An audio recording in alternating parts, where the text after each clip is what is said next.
Bismillahirrahmanirrahim. Assalamualaikum warahmatullahi wabarakatuh. Nama saya Anjrina Febri Suhati.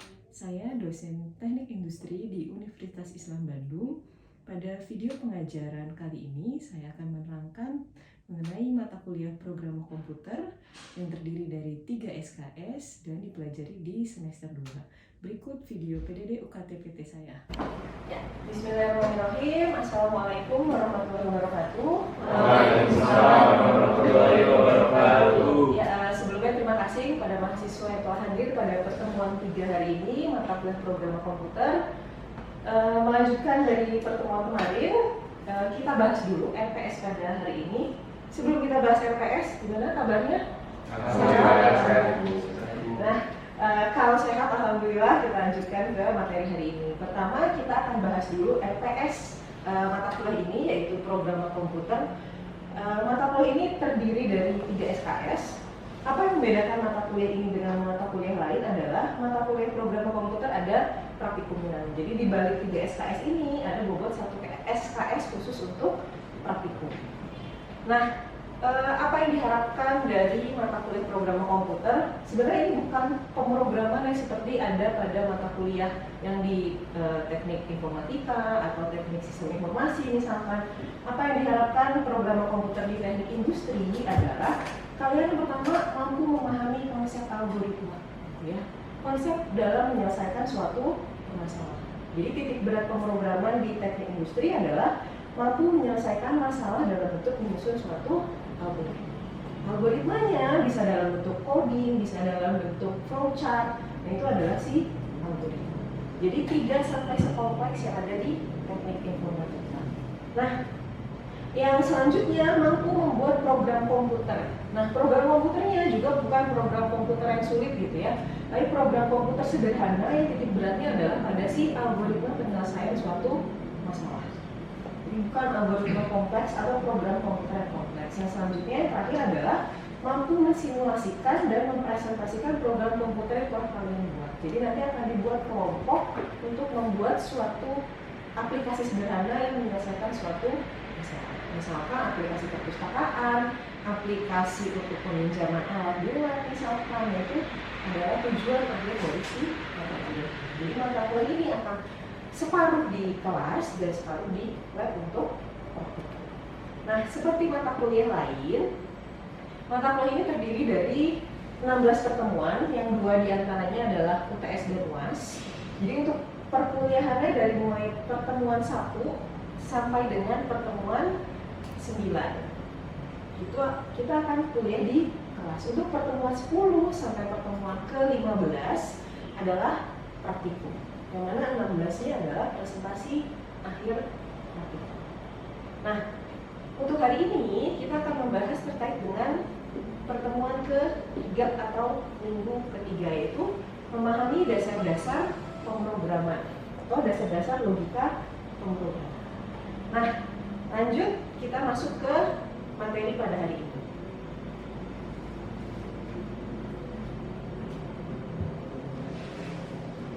Nah, masih ada ingat pertemuan minggu lalu algoritma? Apa sih yang dimaksud dengan algoritma? Apa algoritma secara umum? Langkah-langkah. Algoritma itu adalah langkah-langkah dalam menyelesaikan suatu masalah. Sederhananya adalah gimana sih cara kalian menyelesaikan suatu masalah. Misalkan kalian mau masak Indomie, apa sih pertama kalian lakukan? Buka misalnya bungkus Indominya, panaskan airnya sampai mendidih, masukkan Indominya, masukkan bumbunya. Nah, itu adalah langkah-langkah dalam memasak Indomie. Itu algoritma dari bikin Indomie. Nah, ini akan kita bahas di pertemuan 3 kali ini, yaitu terkait dengan struktur dasar algoritma. Tujuan pembelajarannya adalah mampu memahami struktur dasar algoritma. Jadi, dalam menyelesaikan masalah tadi ya, atau langkah-langkah menyelesaikan masalah, itu ada beberapa struktur dasar. Jadi sebenarnya gitu ya, secara tidak sadar, setiap kita menyelesaikan suatu masalah itu ada struktur dasar. Yang kedua, mampu mengidentifikasi kebutuhan penyelesaian suatu masalah berdasarkan struktur algoritma yang sesuai. Jadi kalau masalah yang dihadapi adalah masak Indomie, itu struktur dasarnya apa sih? Nah, itu akan berbeda, setiap permasalahan dihadapi akan membentuk struktur dasar yang berbeda. Materi pembelajarannya adalah yang pertama ada struktur dasar algoritma, yang kedua jenis-jenis struktur dasar. Jadi ada 3 jenis. Yang sederhana ada struktur runtutan atau sekuensial atau serial nama lainnya. Yang kedua ada struktur pemilihan atau selection. Yang ketiga ada struktur pengulangan atau repetition. Sampai materi pembelajaran ada pertanyaan? Lanjut ke materinya. Nah, tadi apa sih algoritma? Algoritma adalah langkah-langkah penyelesaian suatu persoalan yang dituliskan dalam bentuk apa? Sekumpulan instruksi. Jadi kalau kalian sering dengar algoritma Instagram, algoritma TikTok gitu, nah itu adalah mereka mau menyelesaikan suatu persoalan. Misalkan apa? Advertising gitu misalnya, atau iklan. Maka algoritma si Instagram dan TikTok menyelesaikan si masalah marketingnya mereka. Nah, itu di media sosial. Nah, untuk membentuk atau menyelesaikan si persoalan itu ada struktur dasarnya. Tadi ada 3. Bisa diproses secara serial, berpindah ke langkah tertentu apabila memenuhi kondisi tertentu, atau dilakukan secara berulang. Jadi ada sequence, ada repetition, dan ada selection. Nah, kalau instruksi adalah perintah untuk melakukan aksi. Jadi kalau instruksi itu perintahnya, aksinya adalah isi dari si perintah. Paham? Lanjut. Nah, instruksi dan aksi. Kalau tadi instruksi adalah perintah, maka aksi adalah kegiatan dari apa sih yang diperintahkan, gitu ya. Misalkan membaca data, melakukan perhitungan, menulis hasil perhitungan, memanggil sebuah prosedur. Ini adalah contoh instruksi. Di dalam bahasa pemrograman, instruksi dinyatakan sebagai suatu statement atau pernyataan. Contoh yang paling sederhana dan paling sering dilakukan di pemrograman adalah tulis hello world. Maka apa? Nanti kita ketik hello world di pemrogramannya, di layarnya akan keluar kata-kata hello world. Yang kedua, jika T lebih dari 40, maka bunyikan alarm kebakaran. Nah, ini adalah instruksi. Kalau dibaca, apa kira-kira aksinya? Kalau si T-nya itu lebih besar dari 40, nanti alarm itu akan bunyi, artinya apa? Ada kebakaran. Nah, berarti aksinya adalah alarmnya akan dibunyikan. Kalau apa? Kalau T-nya lebih dari 40. Maka ini adalah sebuah instruksi yang berisikan pembandingan nilai T terhadap 40 derajat Celcius. Kalau lebih dari 40, maka alarmnya akan dibunyikan. Gimana kalau T-nya sama dengan 40? Apakah perlu dibunyikan? Ya. Enggak. Karena apa? Instruksinya T-nya harus lebih dari 40. Baru alarmnya dibunyikan. Lanjut. Nah, kita ke 3 struktur dasar tadi. Yang pertama ada runtutan atau sekuensial. Nah, ini yang paling sederhana. Kayak tadi kita bikin Indomie misalnya. Langsung aja nih mengalir kegiatannya. Terdiri dari sederetan instruksi yang diproses secara serial. Serial itu adalah berurutan 1, 2, 3. Pernah nonton film? Pernah nonton sinetron? Nah, sinetron itu kan ada episodenya ya. Episode 1, 2 sampai 1000 misalkan. Itu ada berurutan gitu. Jadi kalau kita habis nonton 1 terus episode 10, bisa kan kira-kira nyambung ceritanya? Nyambung. Maka apa? Harus dikerjakan secara berurutan. 1, 2, 3. Nggak bisa dari 1 langsung ke 10. Nah, ini gambarnya ini, runtutan. Dia di 1, 2, 3, 4. Nggak boleh dari 1 langsung ke 4. Jadi perintahnya harus disesuaikan atau dikerjakan sesuai dengan urutan. Kalau urutannya nggak sesuai, bisa error atau bisa ada hasilnya tapi hasilnya tidak sesuai dengan yang diharapkan. Yang kedua, struktur pemilihan atau selection. Terdiri dari sebuah instruksi yang memiliki aksi yang dilakukan jika memenuhi suatu kondisi tertentu. Tadi contohnya, kalau T-nya lebih dari 40, maka akan membunyikan alarm kebakaran. Kalau T-nya tidak sampai 40, maka tidak ada aksi yang perlu dilakukan. Nah, itu masuk ke dalam si struktur pemilihan. Nah, ini pemilihan nanti akan ada cabang-cabangnya lagi ya. Ada yang lebih kompleks, ada yang aksinya 2, ada yang aksinya 3. Nah, lanjut struktur pengulangan atau repetition. Terdiri dari instruksi yang mengerjakan 1 atau lebih aksi dan akan dilakukan berulang kali. Contohnya apa? Misalkan kalian mau bikin Indomie ada 3 misalnya. Tapi nggak boleh nih masak dalam satu panci yang sama. Berarti apa? Kalian akan mengulang proses yang sama selama 3 kali, yaitu repetition. Jadi kita contohnya kayak kehidupan nyata dulu ya, baru lagi kita akan menyambungkan ke program. Kalau contoh di program gimana sih kira-kira? Misalkan kalian pesen ojek nih, nggak dapet nih ojeknya, itu kan sebenarnya si program ojek itu atau aplikasi ojek itu sudah melakukan beberapa kali pekerjaan atau pengulangan mencari driver. Misalnya kalian pulang sore hujan gitu ya, susah tuh nyari driver misalkan. Nah itu sebenarnya di aplikasinya dia sudah melakukan beberapa kali pengulangan sampai dia akhirnya mengeluarkan notifikasi misalnya pesanan Anda gagal misalkan, atau tidak ditemukan driver. Nah, itu sudah melakukan beberapa kali repetition atau pengulangan instruksi. Sampai sini paham? Paham. Lanjut ya, kita akan bahas lebih dalam terkait dari struktur dasar runtutan dan pemilihan untuk pertemuan hari ini. Nah, runtutan konsekuensial tadi mirip sama kalian nonton sinetron gitu ya. Dari 1 sampai 1000 episode maka harus ditonton secara berurutan. Begitu juga struktur dasar runtutan. Permasalahan yang pakai struktur dasar runtutan ini, kalau di sini ada aksi 1, 2, dan 3 harus dikerjakan secara berurutan sesuai dengan instruksinya. Gitu ya. Bisa dikerjakan tidak sesuai urutan? Bisa nggak kira-kira? Enggak? Atau bisa? Bisa aja nih sebenarnya, tapi hasilnya bisa tidak sesuai dengan yang kita harapkan. Misalkan tadi contohnya masak Indomie.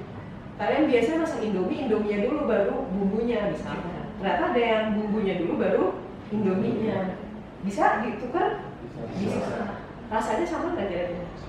Sama. Tapi kalau airnya dulu baru Indomie, bisa ditukar? Masukin air dulu atau Indomie dulu kira-kira?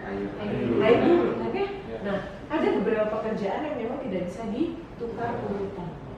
Nah, ini yang mengatur adalah si struktur dasar runtutan. Jadi harus berurutan. Setiap instruksi dikerjakan secara berurutan, sekuensial sesuai dengan urutannya di dalam algoritma. Nah, ini akan terlihat kalau di aplikasi-aplikasi yang sudah berjalan gitu ya. Misalkan nanti ada contohnya adalah menghitung diskon misalkan. Ini harus berurutan. Urutan instruksi menentukan keadaan akhir algoritma. Artinya, bila urutannya diubah, maka hasil akhirnya mungkin juga berubah. Mungkin. Tapi kalau kita udah ngomongin pemrograman, bukan lagi mungkin juga berubah, tapi bisa juga si aplikasinya jadi error atau nggak bisa jalan. Atau kalau dia keluar hasilnya, mungkin hasilnya tidak sesuai dengan yang diharapkan. Nah, lanjut kita ke contohnya. Tiap instruksi dilaksanakan dalam urutan yang sama. Contoh. Yang pertama ada gelas A, B, dan C. Kita mau mempertukarkan yang pertama adalah ada 2 gelas, yaitu gelas A dan B. Kita mau mempertukarkan isi gelas A dan B. Maka apa? Kita butuh 1 gelas C untuk sebagai gelas bantuannya. Maka yang gelas A dituang dulu ke gelas C, baru gelas B ditukar ke gelas A. Nanti yang C dituang ke gelas B. Jadi gelas C-nya tetap akan kosong. Nah, bisa nggak kalau kita nggak pakai gelas C, langsung aja tuang gelas A ke gelas B, bisa? Enggak. Nanti bukan mempertukarkan, tapi malah mencampurkan isi gelas A dan gelas B. Nah, ini kalau di persoalan kehidupan nyata. Nah, contoh 2, ini kalau kita bikin misalkan algoritma atau aplikasi untuk kasir gitu misalnya ya. Nah, kalau di kasir misalnya ada barang diskon nih, maka apa sih yang perlu dilakukan pertama? Input harga barang dan persentase diskon. Misalnya beli buku harganya 10.000 misalnya. Oh, ini harga barangnya buku harganya 10.000 dan diskonnya mau berapa persen? 10% misalnya. Maka baru yang langkah selanjutnya kita bisa hitung potongan harganya, harga barang dikali persen diskon. Dari 10.000 dikali dengan 10%. Maka diskonnya berapa sih? 1.000, gitu ya. Maka baru dihitung harga barang setelah diskon. 10.000 dikurang sama 1.000. Berarti berapa? 9.000. Nah, ini apakah bisa ditukar urutannya? Apakah bisa nomor 2 dulu baru nomor 1? Enggak. Enggak. Maka kalau kayak gini, kita harus urut nih, kerjain dulu nomor 1, 2, baru nomor 3. Harus sesuai dengan urutan. Nah, ini sih sekuensi. Masih sekuensial, contoh selanjutnya ada beberapa aktivitas, ada 10 aktivitas dalam membuat teh manis. Kira-kira kalau kalian bikin teh manis, apa yang pertama dikerjakan? Apa? Gelas kosong. Ambil gelas kosong. Ada yang lain? Ada yang pekerjaan yang lain selain ambil gelas kosong? Bisa nggak yang lain? Misalkan mau ambil teko dulu nih? Bisa. Nah, ini yang membedakan program komputer atau algoritma dengan teori-teori yang lain. Kenapa sih? Karena algoritma ini menyelesaikan masalah. Cara kalian menyelesaikan masalah itu bisa berbeda dengan satu orang dengan orang yang lain. Ya, mungkin Insan tadi ambil dulu gelas kosongnya, Rifan ambil dulu tekonya. Itu bisa beda. Ada juga nih yang ambil dulu toples gulanya misalnya. Ambil dulu semua bahan-bahannya baru dia akan bikin si teh manis. Tapi bisa nggak sih kalau tiba-tiba aktivitas nomor 1-nya adalah sajikan segelas teh manis panas? Nah, makanya ini yang perlu diatur sama algoritma supaya apa? Si komputer baca instruksinya sesuai dengan yang kita perintahkan. Karena komputer itu bukan manusia. Kenapa kita belajar bahasa pemrograman? Karena yang disuruh adalah komputer. Beda sama manusia. Kalau manusia disuruh ambil gelas kosong, dia bisa bagikannya ya. Gelasnya ditaruh di mana?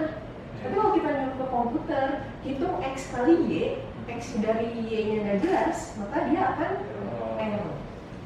Jadi memang harus memberikan instruksi yang jelas ke komputer. Beda sama ngasih instruksi ke manusia. Nah, itu sekuensial.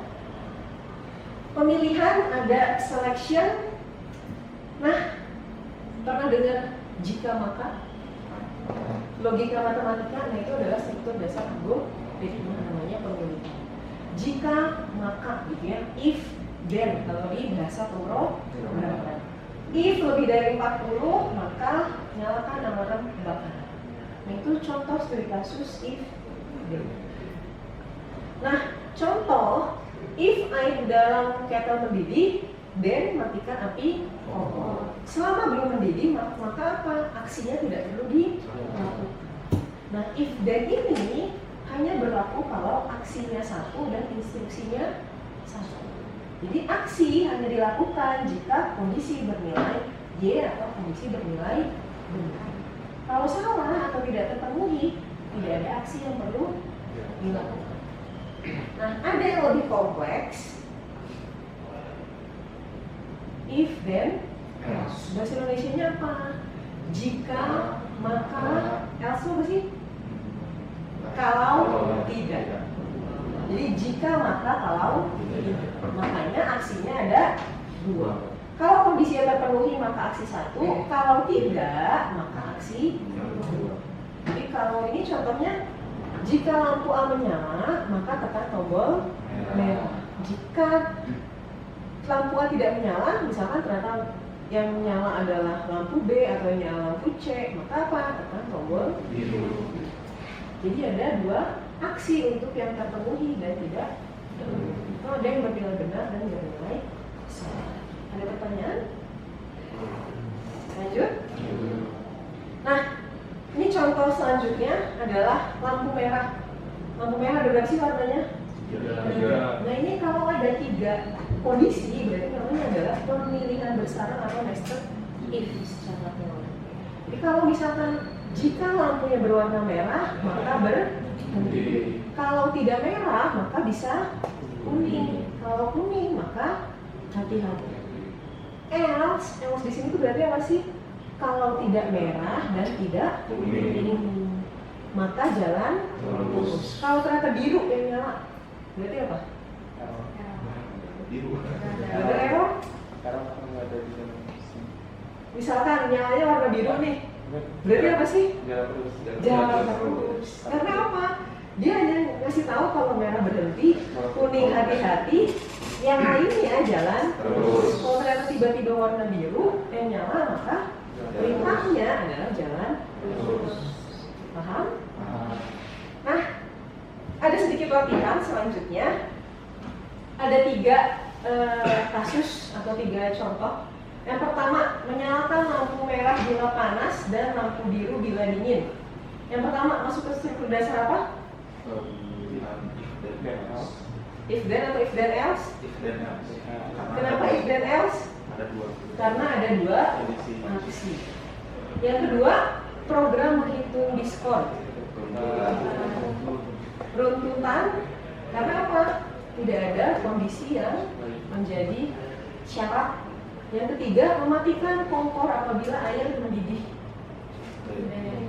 Yang if then. Kenapa if then? Satu aksi. Hanya ada 1 kondisi dan 1 aksi. Kalau si matikan kompor apabila air mendidih. Ada pertanyaan sampai sini? Ya, silahkan Krisna. Hanya Bu, jadi perbedaan sebenarnya yang 1 dan nomor 3 itu apa Bu? Lebih detail. Ya, di nomor 1 ada 2 aksi, yaitu nyalakan lampu merah dan nyalakan lampu biru. Sedangkan di yang nomor 3 hanya ada 1 aksi. Apa aksi di nomor 3? Matikan kompor. Jadi hanya ada 1 aksi, yaitu matikan kompor. Kalau cuma ada 1 aksi, maka dia hanya pakai si if then. Karena tidak ada aksi lain yang perlu dilakukan kalau kondisinya tidak terpenuhi.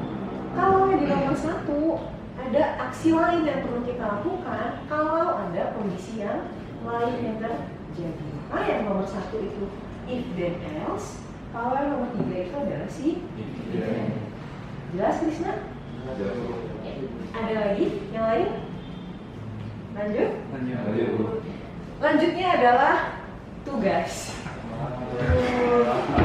Tugasnya bisa diakses di seperti biasa ekuliah.unisba.ac.id di topik pertemuan 3. Paling lambat dikerjakan pada 7 Juli 2025 pukul 12.00. Jadi tolong dikerjakan tugasnya sesuai dengan waktu yang telah ditentukan. Ya. Kalau gitu, mari kita tutup pertemuan pada hari ini. Masih ada pertanyaan? Cukup. Terima kasih atas perhatiannya dan kedatangannya pada mata kuliah hari ini. Mohon maaf apabila ada kekurangan. Mari kita tutup dengan membaca hamdalah bersama-sama. Alhamdulillah. Bila kita hidayah. Wassalamualaikum warahmatullahi wabarakatuh. Waalaikumsalam.